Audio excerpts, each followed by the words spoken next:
Ce message vous est présenté par l'Assemblée chrétienne Le Tabernacle. www.letabernacle.net. Le Père lui-même peut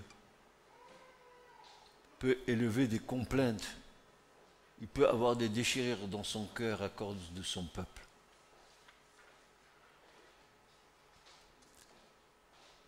Complainte de Dieu dans le cœur de Dieu.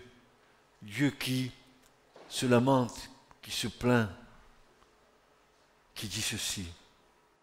Oh, si mon peuple m'avait écouté, si Israël avait marché dans mes voies. Ah, si mon peuple m'avait écouté, si l'Église avait marché dans mes voies. Vous savez que le peuple de Dieu, chaque fois qu'Israël s'est éloigné de Dieu, chaque fois qu'Israël a brisé, excusez-moi, l'alliance, chaque fois qu'Israël s'est tourné vers l'idolâtrie, n'a plus écouté la voix de Dieu, Israël est parti en exil.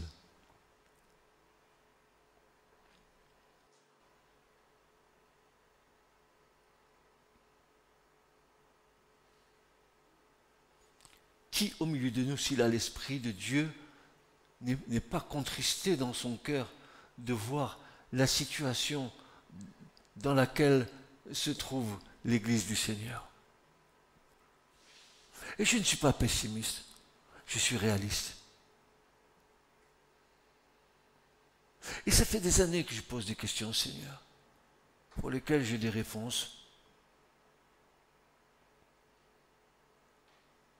Et je me dis, mais pourquoi, si nous avons reçu l'Esprit, n'avons-nous pas le même esprit?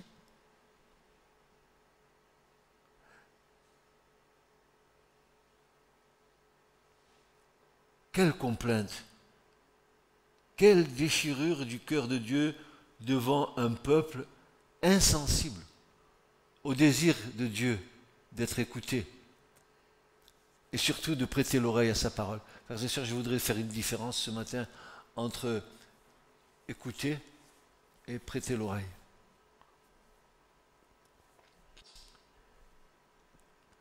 Je peux parler avec quelqu'un, je peux parler avec mon frère, là, le pasteur là en face, et je lui dis, mon frère, je commence à engager la conversation, et puis lui, dans ses pensées, il m'écoute d'un bout de l'oreille. Il m'entend, mais il ne m'écoute pas. Et combien de fois nous avons vécu ces choses-là, que des personnes peuvent nous parler, et nous sommes dans nos pensées, nous écoutons, mais nous n'entendons pas. C'est vrai ou pas?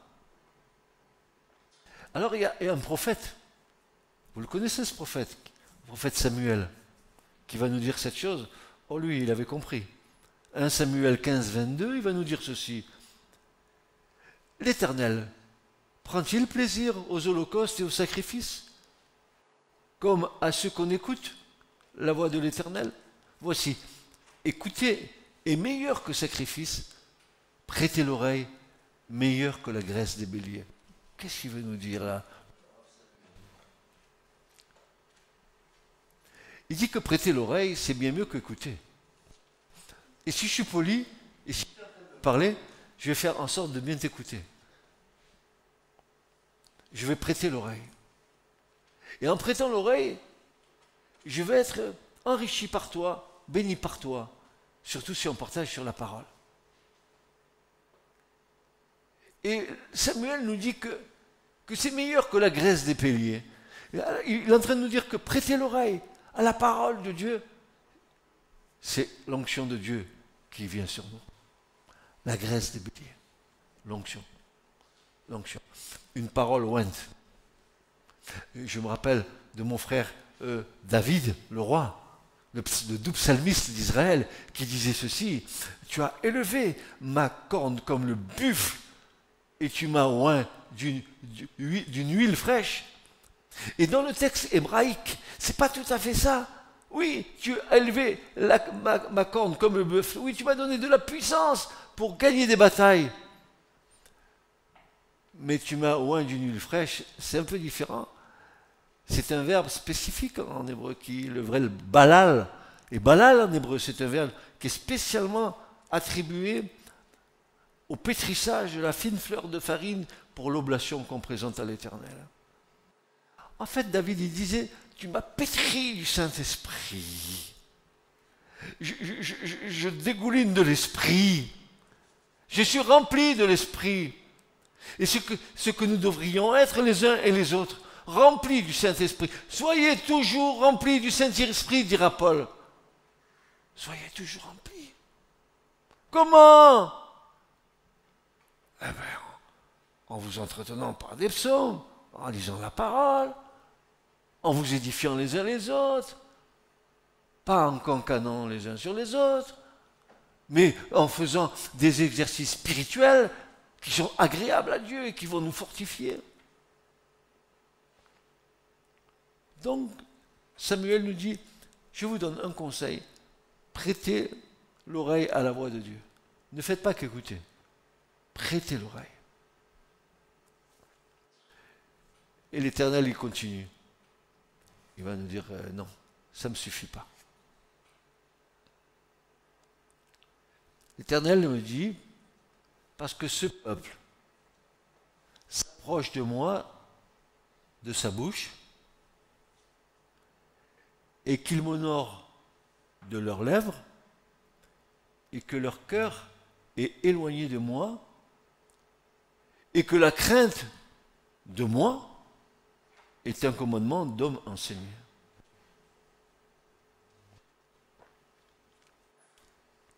Je suis tout à fait atterré de voir le peu de crainte qu'a le peuple de Dieu quant à Dieu. Aurions-nous fait un Dieu à notre image? Parce que le Dieu que je connais, c'est le Dieu qui est capable de parler et la terre trembler. Il est capable de parler et la montagne s'enflammer.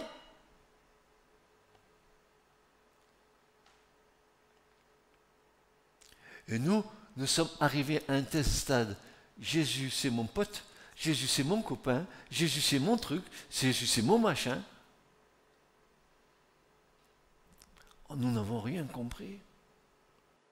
Qui es-tu, Dieu? Une fois encore, dit le Seigneur, j'ébranlerai les cieux et la terre. Ça, c'est Dieu. C'est à ce Dieu-là que nous avons affaire.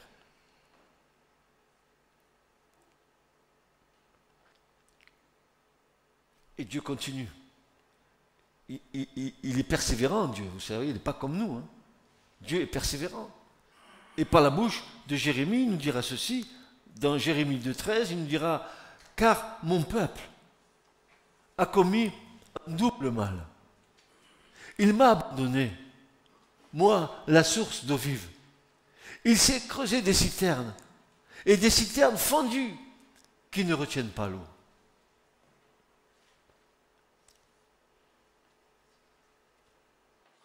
Je dénonce la religion dans nos églises.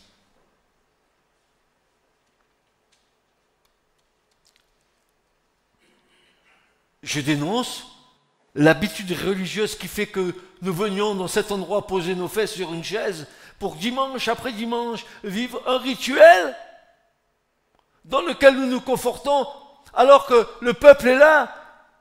Il m'honore du bout des lèvres alors que son cœur n'est pas là. Hein.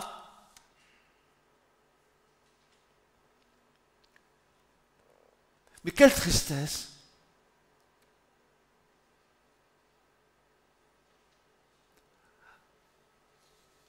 Apparaît Jésus. Oh, si Jésus n'était pas venu, nous étions tous perdus. Apparaît Jésus sur la scène de l'humanité. Et le Seigneur, lui, va nous donner un conseil qui répond à la complainte de son Père. Comment vous comprenez que Dieu puisse... Oh, hélas, si mon peuple, comment Dieu peut-il dire ça? Qu'est-ce qu'on est, nous? Des grains de sable? On se donne une importance qu'on n'a pas.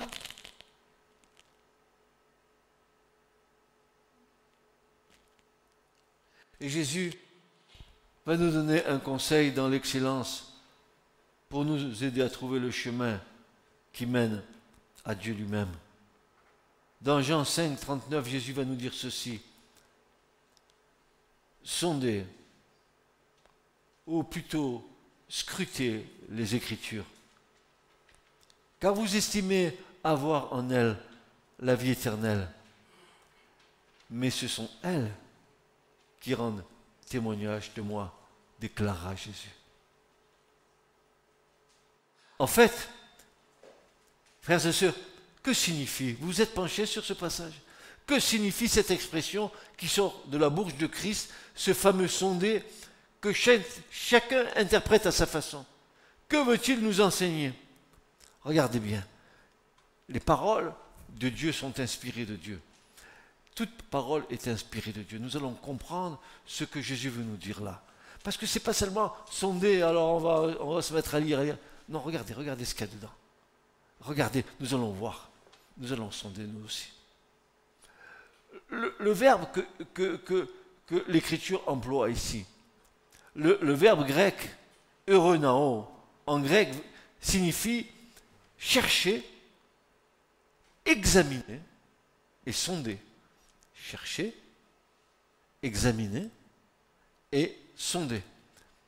Et ces trois actions qui sont nommées dans l'ordre et le cheminement de trois actions qui sont interdépendantes les unes des autres. Car frères et sœurs, nous ne pouvons pas sonder sans auparavant chercher. Et lorsque nous aurons trouvé, alors nous allons examiner et ensuite commencer à sonder. Voilà. Voilà ce que ça veut dire sonder. D'abord tu vas chercher. Tu vas chercher. Et ensuite, une fois que tu vas chercher, que tu vas trouver, tu vas examiner. Et puis maintenant, tu vas y mettre tout ton cœur. Tu vas commencer à creuser, à creuser, à creuser pour en sortir la quintessence de la révélation que Dieu voudra bien te donner. Souvenez-vous, les choses cachées appartiennent à l'Éternel, mais les choses révélées appartiennent aux prophètes et aux fils des prophètes. Ne sommes-nous pas un peuple de prophètes? Ne sommes-nous pas un peuple de sacrificateurs? N'avons-nous pas reçu le Saint-Esprit?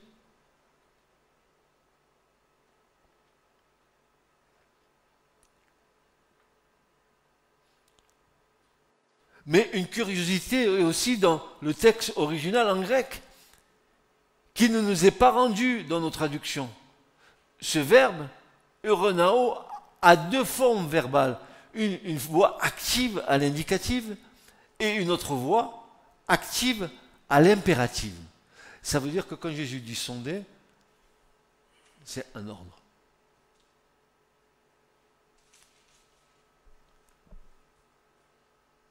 C'est pas je sonne quand j'en ai envie, quand je veux, quand je suis dispo, quand je ne suis pas trop fatigué. Jésus dit, mais sondez, sondez, ne vous lassez pas de sonder. Et ce verbe à la voix active, à l'indicatif et à l'impératif, c'est comme pour nous faire comprendre que c'est une action permanente. Sondez maintenant, demain, comme hier, et c'est un impératif. Ne vous lassez donc pas de scruter les Écritures. Vous vous rappelez de Nathanaël que Jésus va voir sous le figuier et auquel il va dire, mais c'est un Israélite dans lequel il n'y a point de fraude. Le figuier dont il est parlé, c'est pas seulement un figuier dont tu manges les figues. Quand Jésus dit ça, il dit que Nathanaël, c'est un figuier en Israël. Il est comme Moïse. Il donne une nourriture qui tire de la parole de Dieu. Nathanaël, don de Dieu. Frères et sœurs, la mesure de la foi qui nous a été impartie dès le commencement devra se développer sous l'action bienveillante de la parole de Dieu, de la prière et de l'œuvre active et efficace du Saint-Esprit. 3 éléments incontournables de notre croissance spirituelle. Tu veux grandir? Prie. Tu veux grandir? Laisse le Saint-Esprit t'enseigner. Tu veux grandir? Laisse la parole de Dieu venir t'éclairer. Je voudrais vous dire une chose, frères et sœurs, c'est que la parole de Dieu, ce n'est pas une parole écrite. La parole que vous avez dans vos livres, dans vos Bibles, ce n'est pas seulement une parole écrite. Elle peut devenir vie. Parce que elle est animée du Saint-Esprit, la parole de Dieu. Paul dira que toute écriture est inspirée de Dieu. Elle a été écrite sous l'inspiration de l'Esprit. Nos frères, les apôtres et les prophètes, nous ont écrit sous l'inspiration du Saint-Esprit. Elle est esprit et vie, cette parole. Parce qu'elle est le Verbe. Elle est le Logos. Je vais vous dire maintenant un autre mot en hébreu que peu connaissent. Elle est la Memra de Dieu. Qu'est-ce que ça veut dire, la Memra? C'est la parole incréée de Dieu. C'est la parole qui existe de par elle-même. Elle n'a pas été incréée. Elle est Dieu. La Memra de Dieu, c'est Christ, le Logos de Dieu.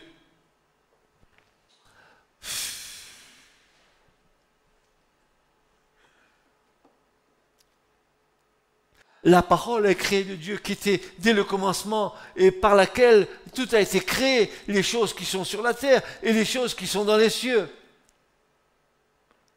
Parce que la puissante réalité de la révélation nous fait découvrir Christ, Fils du Dieu vivant. Parole incréée de Dieu de toute éternité. Sans l'action vivifiante du Saint-Esprit, cette parole peut devenir une lettre qui tue. Et à contrario, elle devient vie et donne la vie là où il y a la mort.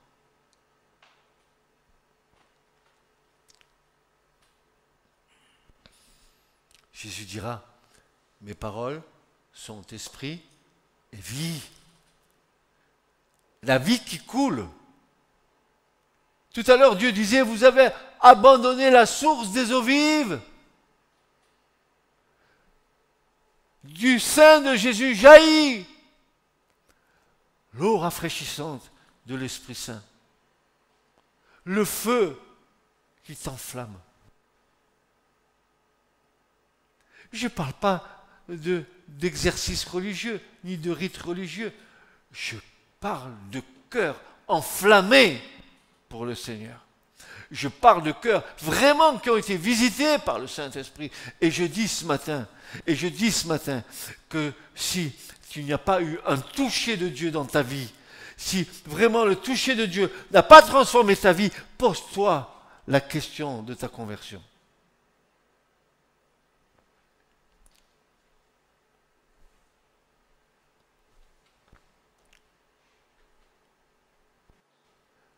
D'aucuns vous diront que quand ils ont rencontré le Seigneur, parce qu'un toucher de Dieu est venu sur eux, ils ont été littéralement transformés.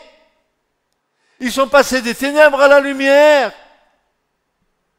Ils ne sont pas passés du catholicisme à l'évangélique. Ils ne sont pas passés des catholiques aux pentecôtistes ou aux méthodistes.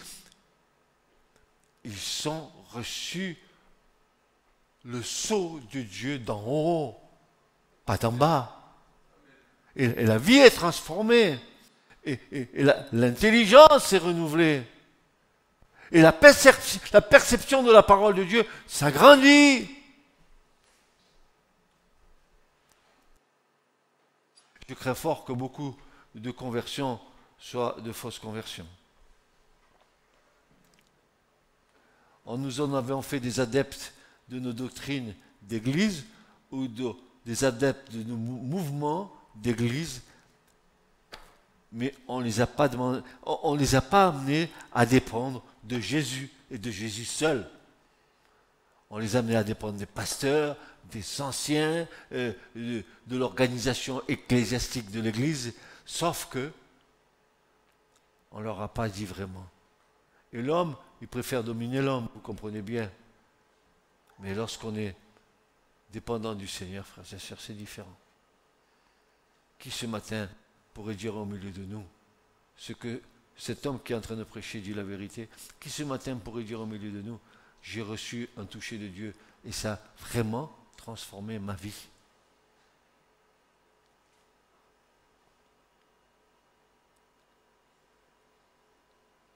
L'Esprit Saint est un esprit vivifiant et un esprit sanctifiant. Il te vivifie, il te donne de la vie. Alors, maintenant, nous comprenons mieux le conseil de notre Seigneur. Voyez-vous, dans cet impératif du Christ sondé, il n'y a là nullement le sentiment de vouloir imposer à ceux qui liront de faire cette démarche, mais le reste du verset nous indique clairement que nous pouvons trouver le témoignage de Jésus qu'au travers de toutes les Écritures. Donc, l'impératif du départ se dresse comme étant inévitable et incontournable. Vous voulez me connaître, dit Jésus, sondez les Écritures. Et surtout, posons-nous la vraie question. Quel Christ désirez-vous connaître dans votre vie?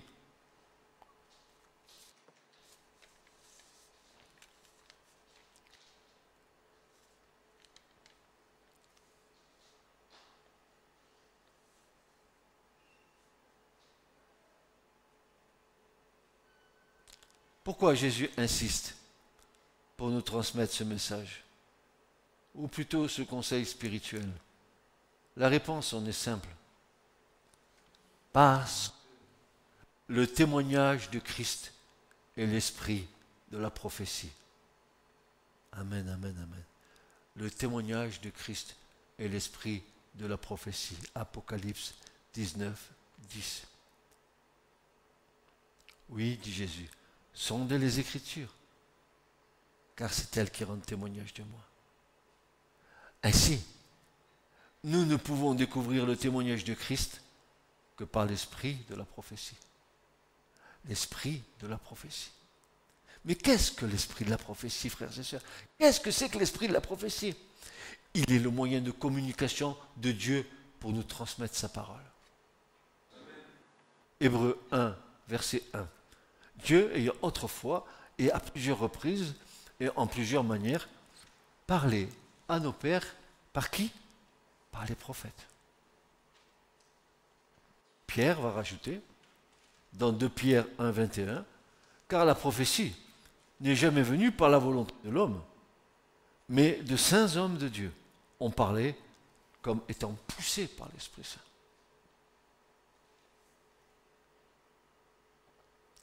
Car je déclare ce matin, devant vous et devant les anges qui sont là, parce que je sais qu'ils sont là.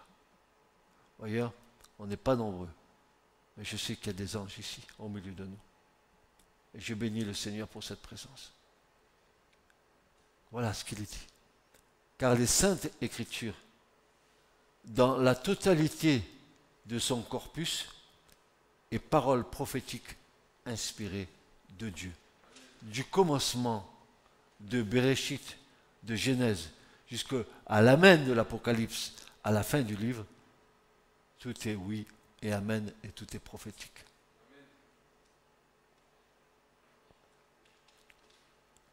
Alors pourquoi la parole prophétique, frères et sœurs?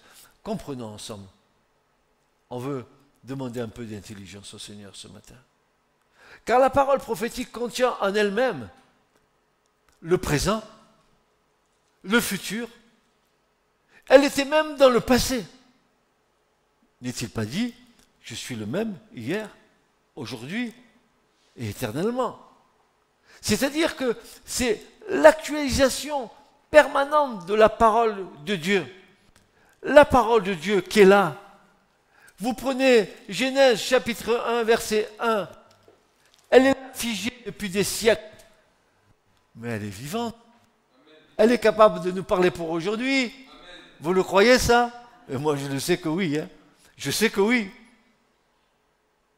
Et pourtant c'est au commencement, Dieu créa les cieux et la terre, point barre. Ah oui, point barre. Et si vous voulez, si on avait le temps, vous et moi, on va passer des jours sur ce verset. Hein. Parce que là, dedans, il y a un trésor caché. Oui, cette parole, elle est prophétique. Elle est pour le présent. Elle est pour le demain. Elle est pour hier. Et comme dit notre frère, l'apôtre Pierre, il nous dit ceci. Vous ici présents, qui êtes régénérés, non pas par une semence corruptible, mais par une semence incorruptible, par la vivante et permanente, écoutez bien, vivante et permanente parole de Dieu, dont l'essence même de cette parole est l'immuabilité de la parole et sa durée éternelle. Durée éternelle. La parole de Dieu, elle fait partie de Dieu, elle est éternelle. Éternelle. Elle est éternelle. Bon, Paul dit à son enfant Timothée, oui, toute écriture est inspirée de Dieu, utile pour enseigner, pour convaincre, pour corriger, pour instruire dans la justice. Elle est inspirée de Dieu. Toute écriture, vous comprenez ce que dit Paul? Toute écriture, de la Genèse à l'Apocalypse, est inspirée de Dieu.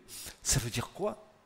Que chaque mot de l'écriture, écoutez encore ce que je vais vous dire ce matin, s'il manque un mot, ici, au canon biblique, le plan de Dieu, il est en l'air. Il ne vaut rien.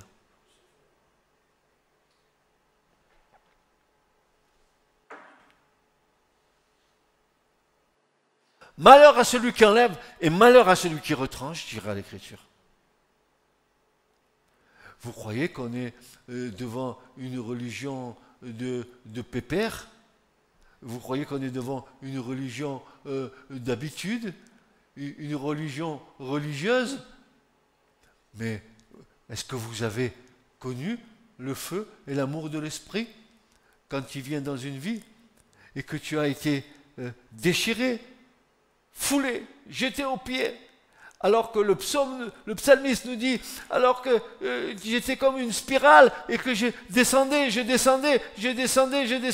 mais Dieu dans sa bonté m'a relevé, il m'a arraché et il m'a donné une espérance.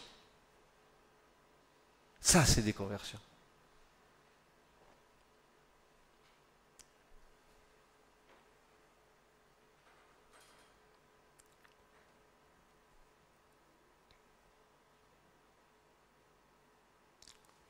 C'est ainsi que le prophète nous dira, Ésaïe 55, 11, il dira cette chose magnifique, il va dire, « Ainsi sera ma parole qui sort de ma bouche, dit l'Éternel, elle ne reviendra pas à moi sans effet, mais fera ce qui est mon plaisir et accomplira ce pourquoi je l'ai envoyé. » Attendez-vous, frères et sœurs, à tout ce qu'ont dit les prophètes, de le voir se le réaliser maintenant. Attendez-vous à ça. Ne croyez pas que les prophètes, c'était pour l'ancien temps. Parce que là, la parole prophétique, elle a une puissance en elle-même. Elle peut te parler sur le moment, mais aussi elle peut te parler bien plus tard. Nous l'avons vu avec Jésus. L'errance de beaucoup de chrétiens vient du fait d'une méconnaissance profonde des Écritures, se contentant d'une superficialité dans la lecture des Écritures. Et Jésus va nous dire, n'est-ce pas à cause de ceci que vous errez? C'est que vous ne connaissez pas les Écritures ni la puissance de Dieu. Un peuple qui erre, des églises qui errent, qui sont figées dans des doctrines.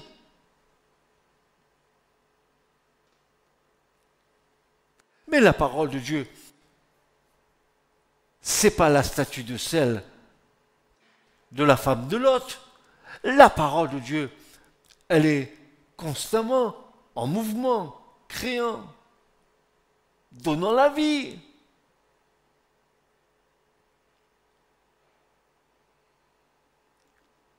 Vous errez, vous trompez de chemin, vous prenez la parole, vous prenez des versets que vous sortez du contexte pour en faire des prétextes, et vous ne tenez pas compte de la révélation. Après, à partir de là, on fait des doctrines de tous les côtés.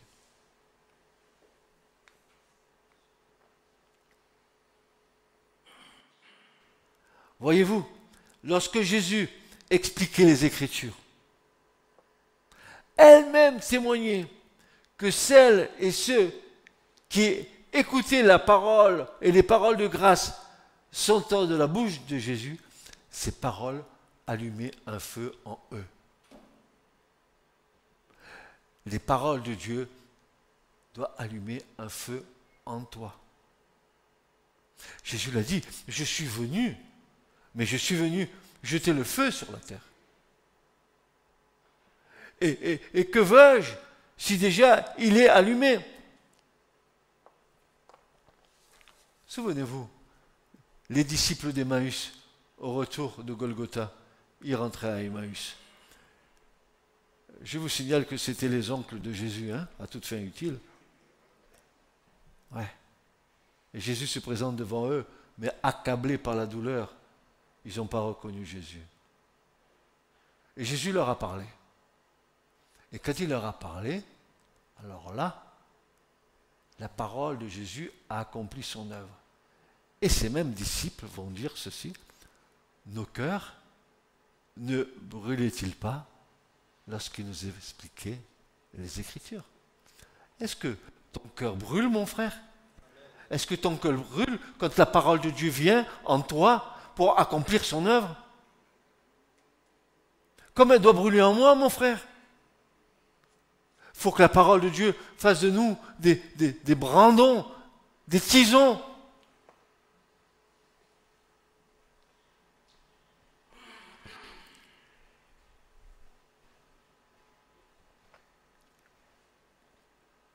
Et se dire l'un à l'autre, n'avons-nous pas senti comme un feu dans notre cœur pendant qu'il nous parlait? N'avons-nous pas senti un feu? Donc si eux ils l'ont senti, nous devons le sentir nous aussi. Oui ou non? Ben voilà. Maintenant, sondez. Et vous avez une bonne raison, et une excellente raison. Non pas pour que notre connaissance grandisse ou enfle, car la connaissance enfle, dit Paul, mais l'amour édifie. Ni pour notre théologie, mais bel et bien pour le découvrir et obéir à la volonté souveraine de Dieu. Pas seulement ça, mais pour plonger dans l'univers spirituel qui appartient à Dieu seul. Qui appartient à Dieu seul. Donc, ne gaspillons pas et ne dilapidons pas beaucoup de temps à demander à Dieu certains désirs spirituels dans nos vies qui ne seraient pas en harmonie avec sa volonté souveraine. Alors, certainement, nous allons nous heurter à de longs silences, jusqu'au jour où la lumière se fera, et enfin, nous comprendrons avec la grâce du Seigneur. C'est ce que j'appelle, moi, la maturité spirituelle. Frères et sœurs, je pense que mon message est un peu long, je le scindrai en deux, mais je veux aller jusqu'au bout du message. Donc nous aurons l'autre partie, si le Seigneur le permet, dimanche prochain.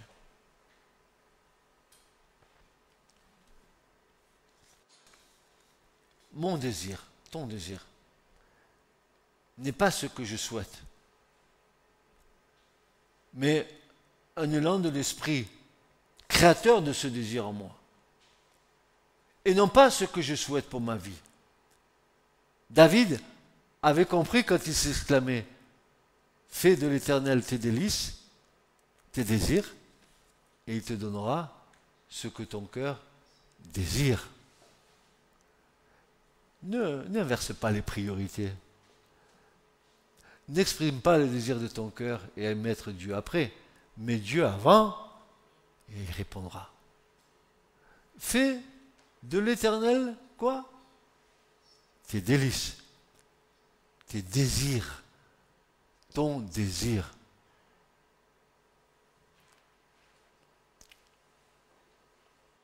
Au nom pas nous, au nom pas à nous, Éternel, non pas à nous, mais à ton nom, donne gloire à cause de ta bonté et de ta vérité. Psaume 115, 1. Au nom pas à nous. Maintenant, dites-moi, frères et sœurs, qui est la vérité ainsi exprimée dans ce verset? Donne gloire à cause de ta bonté et de ta vérité. Qui est cette vérité? Si ce n'est celui qui est le chemin, la vérité et la vie. Le psalmiste est en train de nous dire, non pas à nous, mais à Christ. Non pas à nous, mais à Christ. Moi, je disparais afin que lui, il apparaisse.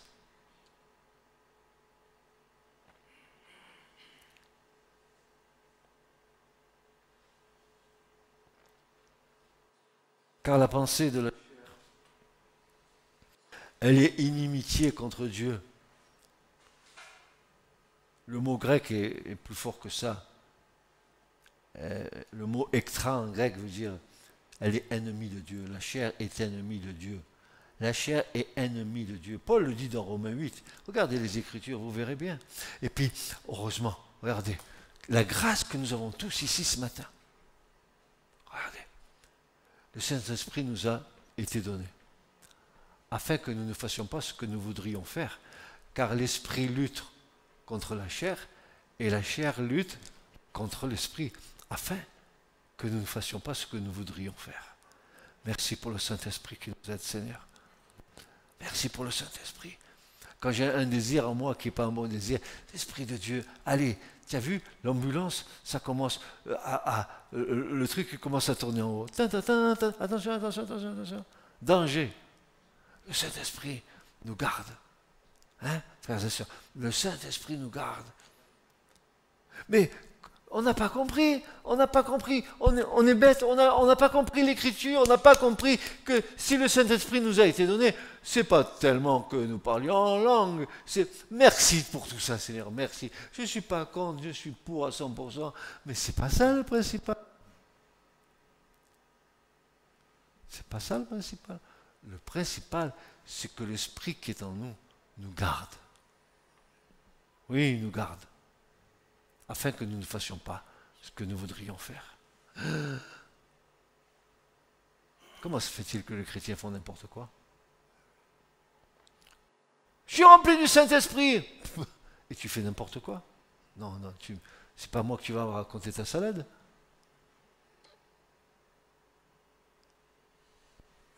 On peut pleurer, n'est-ce pas? On peut pleurer sur ces choses. Pourquoi je prêche tous ces messages? Parce que je sais, frères et sœurs, et vous le savez, si vous êtes vraiment attachés à Dieu, que nous sommes en train de vivre les derniers temps et que notre rôle, c'est de sonner de la trompette, n'est-ce pas, pour que le peuple revienne à son Dieu. Et l'Écriture dit que si la trompette rend un son confus, qui sera prêt pour le combat? Qui va se lever pour dire la vérité au peuple de Dieu? Qui va ramener le peuple de Dieu à son Dieu? Il faut que les voix se lèvent.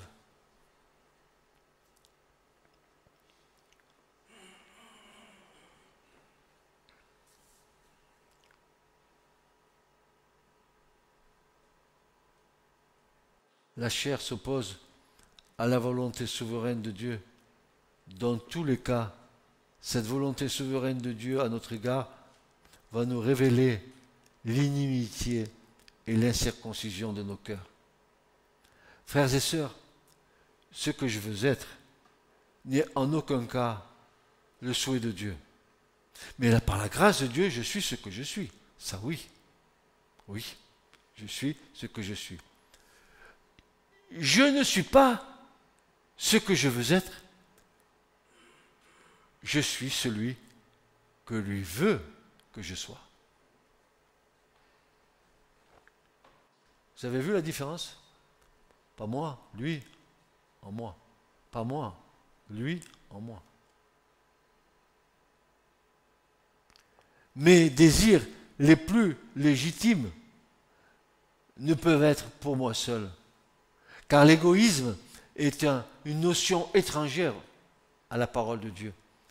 Car alors Dieu nous aurait placés au mauvais endroit dans le corps, il s'est donc trompé. Loin de là. Si Dieu a composé le corps et a placé chaque membre à sa place, c'est pour l'utilité commune, c'est pour l'édification commune, c'est pour l'exhortation commune, c'est pour l'enseignement commun. En fait, sonder les Écritures, frères et sœurs, nous mène à comprendre le plan éternel de Dieu, son Église. Amen. Amen. Amen. Amen, frères et sœurs. Amen, parce que là, ici, nous sommes en train de mettre le doigt dans quelque chose qui devrait changer la vision de l'Église de ces temps de la fin. Je suis réaliste. Je pense connaître un peu les Écritures. Je sais très bien comment est l'Église de Laodicée. Elle est tiède. Vous avez vu l'état des églises?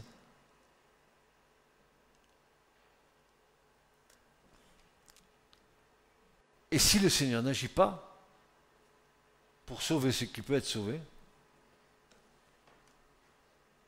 l'Écriture dit c'est à cause des élus que Dieu va hâter le temps, pour pas qu'ils se perdent.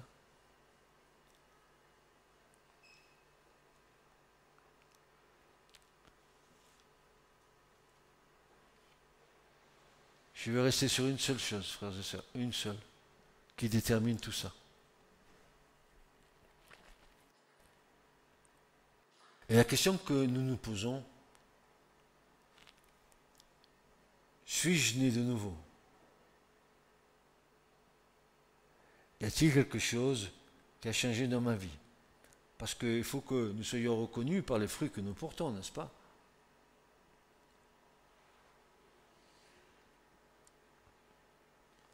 Quelle est ma communion avec le Seigneur? Est-ce que j'aime le Seigneur plus que ma propre vie?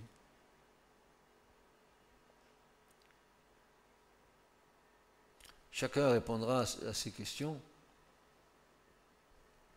Chacun aura sa réponse de la part du Seigneur, car chacun de nous est différent. Mais il y a une base sur laquelle on ne peut pas transiger. Suis-je vraiment converti?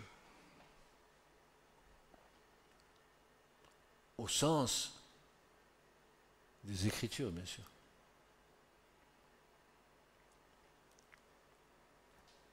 Amen, amen et amen. Ce message vous a été présenté par l'Assemblée chrétienne Le Tabernacle. www.letabernacle.net